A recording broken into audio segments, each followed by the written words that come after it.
le corps de l'homme a combien de parties? Donc, nous avons 3 parties du corps de l'homme. On a divisé le corps de l'homme en 3 parties. Il y a la tête, le tronc et les 4 membres. Donc, ces 3 sont voilà les 3 membres du corps. Les 3 parties du corps. Maintenant, et ces 3 parties, ils ont aussi les différentes parties. Par exemple, la tête, il y a ces différentes parties, les yeux, le nez, l'oreille, la dent, ainsi de suite. Et aussi le tronc. Donc, le tronc, une partie, il y a le cœur. Voilà. Donc, parmi ces trois membres-là, parmi ces 3 membres du corps de l'homme-là, il y a 2 choses qui sont très importantes parmi ces 3 membres. Par exemple, nous avons les 2 importants parmi ces 3 membres. Nous avons la tête et le cœur. Donc, le cœur, c'est une partie du tronc. C'est une partie du tronc. Donc, les autres, là, les 2 là sont très importants pour l'homme. Par exemple, je donne, si on coupe la tête de l'homme, l'homme doit mourir. On a vu que la tête est très importante. Maintenant, quand on enlève le cœur de l'homme, donc l'homme va partir, il va mourir. Donc, quand bien même la tête est là et on enlève le cœur, l'homme doit mourir. Quand bien même le cœur est là et on coupe la tête de l'homme doit mourir. Ça veut dire que pour avoir le salut, on tient très importante à ces 2 là. Par exemple, l'ONU a exigé de porter les casques. Ou bien, donc c'est pour protéger la tête. Mais quand il y a par exemple, il y a de l'accident, il y a chose là, donc, et que le cœur s'est levé, donc ça c'est la mort. Et ou bien la tête est coupée, c'est la mort. Mais si l'homme casse les pieds, ou bien le pied s'est coupé, ou bien la main coupée, donc l'homme vivra encore. Donc, c'est une partie très importante. C'est ce que la Bible est en train de nous parler, ça. Donc, la Bible nous dit, il a parlé de quelque chose qu'on appelle le casque. La Bible a parlé de ce qu'on appelle de cuirasse. Maintenant, quand on parle de casque, le casque, c'est pour la tête. On utilise le casque pour la tête. Et on utilise la cuirasse pour le cœur. Ce sont la sécurité, il y a la sécurité offensive, la sécurité défensive. Donc, c'est pour la protection, c'est pour la sécurité, c'est pour le salut. Donc, la Bible est en train de parler le salut pour nous. Je vais lire la Bible. Éphésiens, chapitre 6, verset 14. Je lis. Tenez donc ferme. Ayez à vos reins la vérité pour ceinture. Revêtez la cuirasse de la justice. Tu as vu ce que la Bible dit? La Bible a parlé ici de la cuirasse. La cuirasse, c'est pour le cœur. Maintenant, je lis 1 Thessaloniciens chapitre 5, verset 8. Mais, nous qui sommes du jour, soyons sobres, ayant revêtu la cuirasse de la foi et de la charité, et ayant pour casque l'espérance du salut. Tout ça là, il a parlé de salut. Il a parlé de casque et de cuirasse.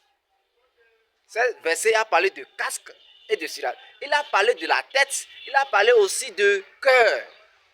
Et quand on parle de la tête, on parle de la cuirasse, on parle de cœur. Quand on parle de casque, on parle de la tête. Quand on parle de tête, c'est la sagesse. Hein? Donc, le sage là, a ses lumières sur son front. Donc, c'est la tête. C'est la sagesse. Donc, quand on parle du cœur, c'est la foi. C'est la foi. Donc, nous devons protéger notre foi. Si la foi vit, parce que la Bible dit que comme le cœur sans le corps sans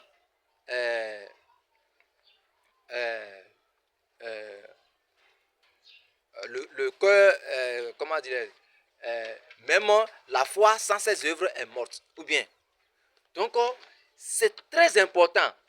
Quand il n'y a pas la foi, donc, quand il n'y a pas l'œuvre de foi, la foi devient morte. Et si la foi est morte, ça veut dire que la foi n'existe pas. Si quelque chose est mort, ça ne peut pas se fonctionner et il n'y a pas de vie. Parce que la Bible dit que le juste doit vivre par la foi. S'il n'y a pas la foi, il n'y a pas de justice, il n'y a pas de vie. Est-ce qu'on fait comprendre? Donc, la foi, ça amène de la justice de Dieu. Et quand on a la justice de Dieu, donc on vit par cette justice-là.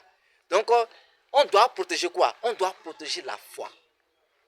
La Bible dit la protection de la Bible est en train de parler de la protection de la foi. Je vais lire. Mais nous qui sommes du jour, soyons sobres et ayant revêtu la cuirasse de la foi. Tu as vu? Et ayant revêtu de la cuirasse de la foi et de la charité. Et ayant pour le casque l'espérance du salut. Est-ce qu'on voit maintenant? Maintenant, on va voir Éphésiens chapitre 6, verset 17. Prenez aussi le casque du salut et épée de l'esprit, qui est la parole de Dieu. Est-ce qu'on voit maintenant? Donc, ces deux parties du membre là, c'est très important. Le cœur. Par exemple, on va lire une partie de la Bible qui a bien précisé l'importance de ces deux-là.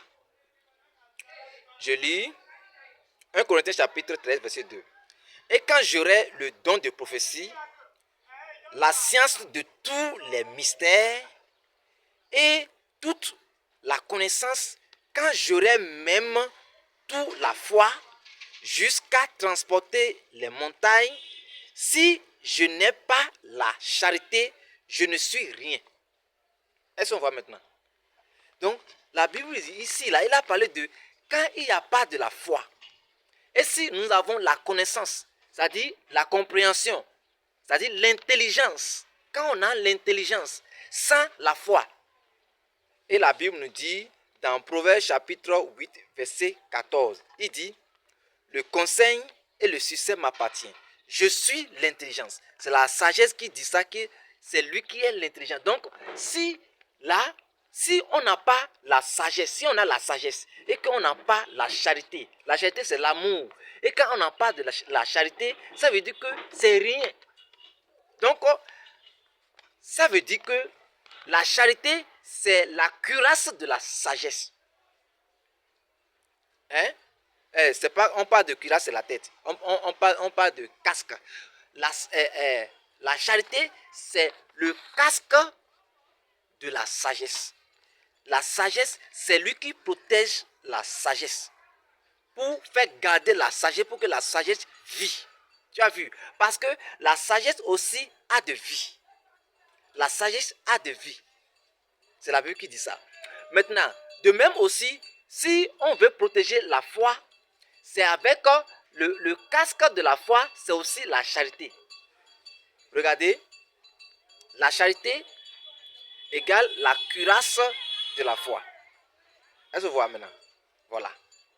La foi, c'est la cuirasse de la justice. Donc, la foi, c'est lui qui protège la justice pour que la justice de Dieu existe. Sans la foi, on ne peut pas avoir la justice de Dieu. Donc, ça veut dire qu'on a de protection. C'est pourquoi la Bible dit que la cuirasse de la justice. Il a parlé de la cuirasse de la justice non? Dans Éphésiens chapitre 6, verset 14. Tenez donc ferme.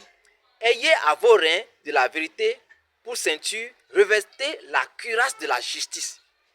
Là, il est en train de parler de la foi. Mais la foi aussi a sa cuirasse aussi.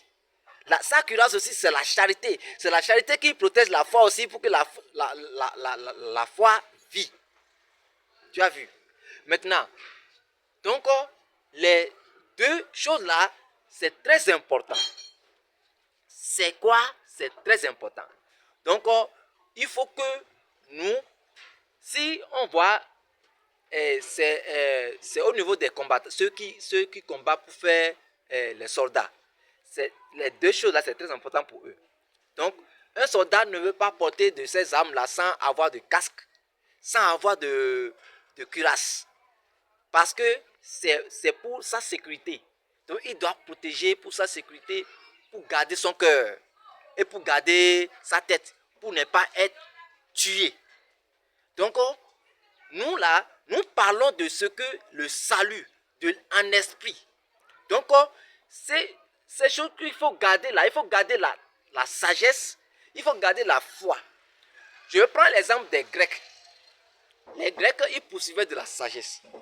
Pourquoi les Grecs, ils ont souvent dit que, bon, pour la philosophie, ils ont cherché un nom, amour de la sagesse. Les Grecs, ils ont vu que s'ils ont de la sagesse et qu'il n'y a pas de l'amour avec ça, ça veut dire que ça ne veut rien dire. C'est ce que 1 Corinthiens chapitre 13 nous a dit. Tu as vu. Donc, c'est très important. C'est très important. Donc, c'est pourquoi ils ont dit que, donc, amour de la sagesse. Ils ont cherché un nom pour dire qu'il faut qu'on va donner un nom pour ceci. Parce que si quelqu'un a de la sagesse et qu'il n'y a pas de charité et qu'il n'y a pas amour avec ça, ça ne veut rien dire. Donc, il faut que nous ayons un nom pour ça, pour dire que amour de la sagesse, c'est la philosophie. Et c'est ceux qui ont inventé la lettre grecque, l'alpha et l'oméga. C'est ça que Jésus-Christ dit. Il est l'alpha et l'oméga. Est-ce qu'on voit? Donc, si on a la sagesse, il faut que nous ayons aussi la charité. La charité pour garder la sagesse. La charité, c'est comme le casque de la sagesse. Pour protéger la sagesse. Père, merci. Donc, c'est un instrument pour avoir le salut. Pour avoir la vie. Quelqu'un qui veut avoir la vie, la sagesse, il y a de la vie.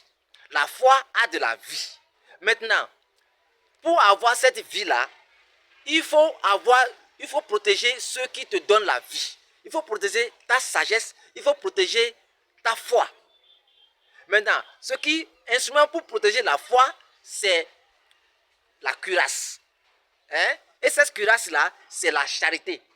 Instrument pour protéger la foi, c'est la sagesse, c'est aussi la charité. La charité, c'est ça qui est le casque. Parce qu'on parle de casque pour la tête. C'est ça qui protège la sagesse. Et si la sagesse vit, la sagesse donne la vie pour nous. Parce que la sagesse a de la vie. La Bible dit que le juste vivra par la foi. Tu as vu? Père, merci encore au nom de Jésus. Amen. Finalement, dans les cieux, au nom précieux de Jésus. Amen.